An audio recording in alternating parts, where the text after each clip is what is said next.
Nutritional Awareness in Southeast Michigan. Last time I spoke with you, I shared some breeder information about the two puppy stores here in Novi, the Family Puppy in Fountain Walk and the Petland in the 12 Oaks Mall, and how these commercial breeders can impact families in your communities. Our goal is to make sure you are aware of where these puppies are coming from, how inhumane commercial breeding is, even though it's regulated, just how sick these puppies are, and how families have to absorb the burden of irresponsible breeders and pet stores. Today I wanted to keep the focus on the breeding facilities. For those that like the facts, I have prepared a report that includes a list of the store's suppliers in 2013, which is about 50 different breeders and brokers.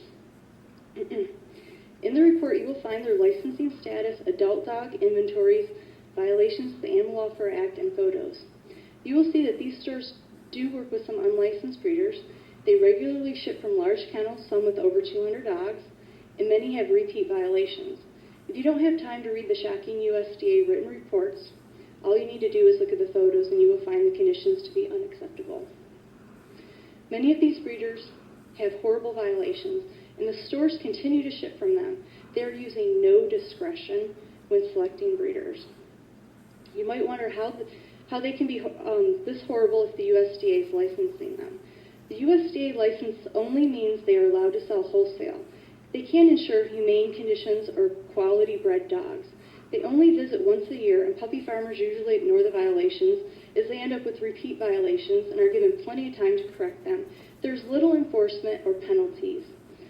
Selling puppies wholesale is puppy farming. Reputable breeders would never sell their puppies through a pet store. First, they would never have over 50 dogs. They couldn't keep up with the demand as they never have surpluses, and they do not breed their animals every cycle. Petland is working with breeders from what we call the puppy mill belt in the Midwest: Missouri, Kansas, Oklahoma, and Minnesota. The Family Puppy in the Fountain Walk is working with breeders from Indiana and a broker from Minnesota, the same broker Petland uses. They're kind of the same stores. They're working with the same breeders. This is according to their 2013 Interstate Health Certificates. These breeders are Amish puppy farmers who keep their dogs in outbuildings with rows of cages, two stacks along the outer walls. The outside part of the cages have wire floors, and they are required. And the store will tell you they require breeders to provide exercise, but the USDA reports are not showing any evidence or references to exercise pens, as these dogs would be outside during an inspection. Photos from zoning inspections and USDA inspections have never shown exercise areas.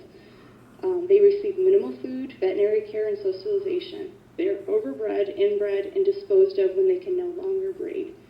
I have this photo that I brought. I don't know, it's enlarged, so I don't know if it'll show it over here. Okay, kind of dark.